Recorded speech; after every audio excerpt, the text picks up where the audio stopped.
हमारे प्यारे छोटे भाई और बहनों, आप सभी भाभी अध्यापकों का डीएलएड के नंबर 1 यूट्यूब चैनल एजुकेशन 24 सुनिए आप सभी का स्वागत है।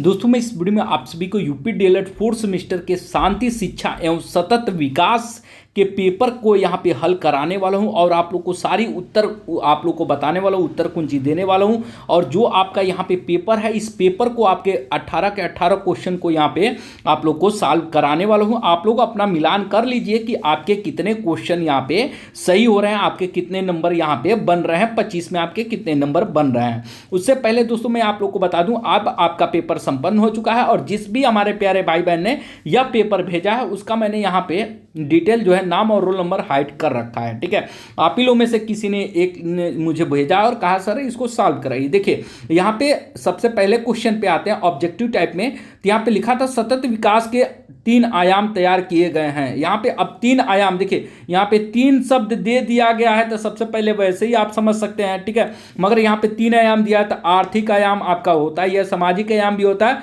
और पर्यावरणीय आयाम भी होता है। तो आपका तीनों जब होता ही है तो आपका ऑप्शन क्या हो जाएगा, चौथा आपका ऑप्शन हो जाएगा ये सभी। ठीक है, आपका चौथा ऑप्शन राइट आंसर हो जाएगा। उसके बाद से आते हैं दूसरे क्वेश्चन पे, व्यक्तित्व की समाज द्वारा उत्पन्न की जाने वाली शांति प्रक्रिया का प्रमुख तथ्य है। ठीक है, अब इसमें प्रमुख तथ्य कौन सा है, संवेगात्मक स्थिरता है या वैज्ञानिक दृष्टिकोण है या सांस्कृतिक विकास है या उपरोक्त सभी है। तो इसमें दोस्तों आप लोगों का जो है व्यक्तित्व की समाज द्वारा उत्पन्न की जाने वाली शांति प्रक्रिया में, ठीक है, शांति की प्रक्रिया में प्रमुख तथ्य आपका क्या हो जाएगा, संवेगात्मक स्थिरता के कारण होता ही है और वैज्ञानिक दृष्टिकोण से भी होता है और सांस्कृतिक विकास से भी होता है। तो आपका क्या हो जाएगा, तीनों से जब हो जाएगा तो चौथा को आपका ऑप्शन दिया उपयुक्त सभी, तो आपका क्या हो जाएगा, उपयुक्त सभी हो जाएगा। आपका चौथा ऑप्शन सही हो जाएगा दूसरे का। फिर आते हैं तीसरे नंबर पे, तीसरा क्वेश्चन कहता है राष्ट्रीयता है। राष्ट्रीयता है तो राष्ट्रीयता क्या है, देश की भक्ति का पुराना प्रत्यय, ये गलत हो जाएगा, नहीं है। देशभक्ति का नया प्रत्यय, ये भी गलत है। ठीक है, देशभक्त के सम्मान प्रत्यय, देशभक्त के समान प्रत्यय, ये आपका राइट आंसर हो जाएगा, क्योंकि हम सभी जो हैं देश के प्रति एक समान जो है, देश के प्रति एक समान जो है अपनी देशभक्ति रखते हैं। ठीक है, तो ये हो जाएगा आपका तीसरा ऑप्शन यहाँ पे सही हो जाएगा। इस बार जो है शांति शिक्षा के सतत विकास का पेपर बहुत ही आसान पूछा गया था। ठीक है, आपके 8 पेपर की बात करूं दोस्तों तो 8 पेपर में एक साइंस का ही मात्र एक ऐसा पेपर था। ठीक है, एक साइंस का ही एकमात्र ऐसा पेपर था जो कि थोड़ा सा टफ पूछा गया था, नहीं तो आपके सारे पेपर दोस्तों एक तरीके से आसान पूछे गए थे। उसके बाद से आते हैं चौथे क्वेश्चन पे। चौथा क्वेश्चन कहता है लोकतंत्र का मूल सिद्धांत नहीं है। यहाँ पे देखिए मूल सिद्धांत नहीं है, यहाँ पे ये चीज ध्यान दीजिएगा। तो यहाँ पे देखिए मूल सिद्धांत स्वतंत्रता है, आप कहीं भी आ जा सकते हैं, समानता है, सभी को समान अधिकार है, आप सभी जानते हैं, बंधुता है, आप सभी मिलजुल कर रहते हैं, ये है ही है। आपका विशेषाधिकार नहीं है, आपका पहला ऑप्शन यहाँ पे सही हो जाएगा। ठीक है, उसके बाद से सतत विकास के लिए आवश्यक है। सतत विकास के लिए क्या आवश्यक है, यहाँ पे देखिए आर्थिक स्थिरता का अभाव, गलत है। आर्थिक अस्थिरता रहेगी, स्थिरता का अभाव रहेगा तो ऐसे ही विकास नहीं होगा। संसाधनों का कम प्रयोग करेंगे तो भी नहीं होगा। असंतुलित विकास तो भी नहीं होगा। आपका सतत विकास के लिए शुद्ध एवं स्वच्छ पर्यावरण, जब सतत विकास का जो मानव सूचकांक जो होता है जारी होता है तो उसको आप पढ़े होंगे तो उसमें ये चीज लिखा रहता है। ठीक है, तो यहाँ पे शुद्ध जल और स्वच्छता और पर्यावरण पे भी ध्यान रख करके सतत विकास सूचकांक जारी किया जाता है और उसमें नंबर मार्किंग की जाती है सारे देशों का। तो इससे भी आप इससे अनुमान लगा सकते थे। ठीक है, तो आपका 5वें का पहला आपका यहाँ पे सही हो जाएगा। उसके बाद से आते हैं आपके अति लघुत्तरी प्रश्न पे।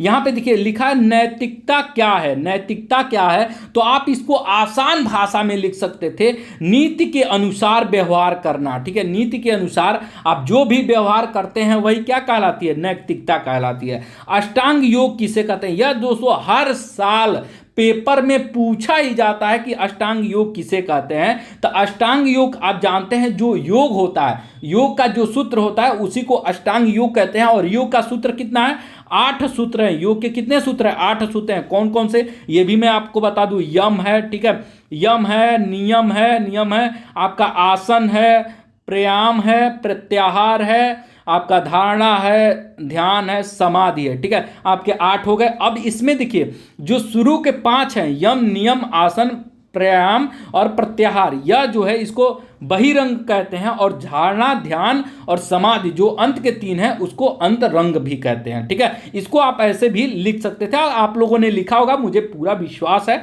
आप लोग पढ़ के गए हुए भी थे। ठीक है, उसके बाद से आते हैं, क्योंकि आप लोगों ने बहुत पढ़ाई की है, ठीक है, और वैसे पेपर आपका बहुत ही आसान पेपर आया है एक तरीके से देखें तो। शांति शिक्षा हर बार ऐसे ही आसान आसान क्वेश्चन डाला जाता है, और एक पतली सी सीरीज आती है राजन की, सिर्फ उसी से पढ़ लेंगे या पौन की, तो उसी से आपके सारे क्वेश्चन यहाँ पे फंस जाते हैं। मैंने भी आप लोगों को जो क्वेश्चन दिया था वो उसमें कहा था कि राजन की ही आप पढ़ लीजिए या पौन की पढ़ लीजिए, जहां से आपके सारे क्वेश्चन फंस जाएंगे, और आप पढ़ के गए होंगे तो यहाँ पे आपके देखिए सारे क्वेश्चन यहाँ पे फंसे हैं, राजन की सीरीज या आप पौन की सीरीज कोई भी पढ़े होंगे। तो यहाँ पे देखिए अब पुरुषार्थ चतुर्थंग का अर्थ है, अब यहाँ पे देखिए अब होता क्या है, अब देखिए पुरुषार्थ चतुर्थंग का योग क्या होता है। जैसे देखिए अब एक पुरुष होता है, ठीक है, उसके जीवन में सबसे जरूरी और एक तरीके से बात करें तो उसके जीवन में सबसे महत्वपूर्ण चीज क्या होता है कि धर्म उसका सबसे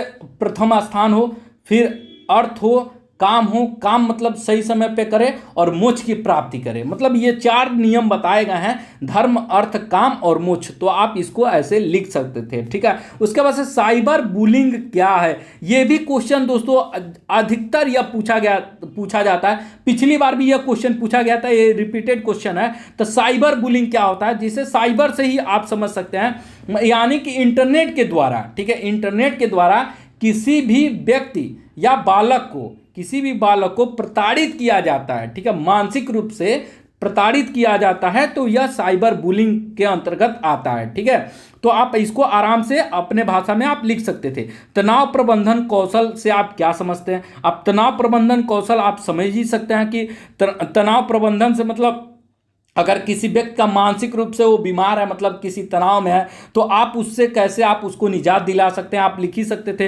राष्ट्रीय एकता की क्या अभी आवश्यकता है, राष्ट्रीय एकता की क्या आवश्यकता है, आप लिख सकते थे कि राष्ट्रीय एकता रहेगी तो देश में सद्भावना बनी रहेगी, सभी जाति धर्म के लोग एक साथ मिलजुल कर रहेंगे। ठीक है, कोई बाहरी देश आप पे आक्रमण नहीं कर सकता। मतलब बहुत सारी चीजें आप यहाँ पे लिख सकते थे आसान भाषा में। उसके बाद से आते हैं लघु उत्तरी प्रश्न पे। लघु उत्तरी प्रश्न कहता है यहाँ पे दोस्तों 12वां क्वेश्चन है, मूल्यों की प्रकृति को स्पष्ट कीजिए। उसके बाद से आप मूल्यों की प्रकृति को स्पष्ट कर, चरित्र निर्माण का अर्थ स्पष्ट कीजिए, वैश्विक दृष्टि से शांति शिक्षा की आवश्यकता बताइए, स्वास्थ्य संबंधी बढ़ावा देने वाले विभागों का व्यक्ति की 5 विशेषता बताइए, महात्मा गांधी के अनुसार शिक्षा के उद्देश्य बताइए। महात्मा गांधी ने क्या कहा था? महात्मा गांधी ने कहा था कि आप लोग हिंदी पे ज़्यादा ध्यान दो, अपनी मातृभाषा पे ज़्यादा ध्यान दो। इस सब के बारे में आप आसानी से लिख सकते थे। सांप्रदायिकता के दुष्परिणाम क्या होते हैं? जब सांप्रदायिकता यानी कि धर्म के आधार पर कोई झगड़ा होता है, कोई दंगा फसाद होता है, तो उससे क्या क्या दुष्परिणाम होते हैं, किस चीज़ की हानि होती है, इसके बारे में भी आप लिख सकते थे। एक तरीके से देखेंगे तो आपका पेपर बहुत ही आसान आया था। आप खुद बताइए कमेंट करके कि आप क्या 18 क्वेश्चन में आपके कितने क्वेश्चन सही हो रहे हैं, और 25 नंबर में आपके शांति शिक्षा में आपके कितने आ सकते हैं, और 5 बहुविकल्पी में आपके कितने बहुविकल्पी प्रश्न सही हो रहे हैं। और इस वीडियो को अपने सभी प्यारे भाई बहन के साथ शेयर जरूर कर दीजिए, और चैनल को अभी तक सब्सक्राइब नहीं किया तो चैनल को भी सब्सक्राइब कर लीजिए, क्योंकि पीएनपी कार्यालय और डीएलएड से संबंधित कोई भी अपडेट आती है, कोई भी इंफॉर्मेशन आती है, तो सबसे पहले हमारे द्वारा एजुकेशन 24/7 चैनल के माध्यम से आप लोग को दी जाती है। बाकी आप सभी का रिजल्ट बहुत अच्छा हो, उसके लिए मैं ईश्वर से कामना करता हूं। तब तक दोस्तों इस वीडियो में इतना ही। अपना और अपनों का ख्याल रखिए। तब तक दोस्तों जय हिंद, वंदे मातरम।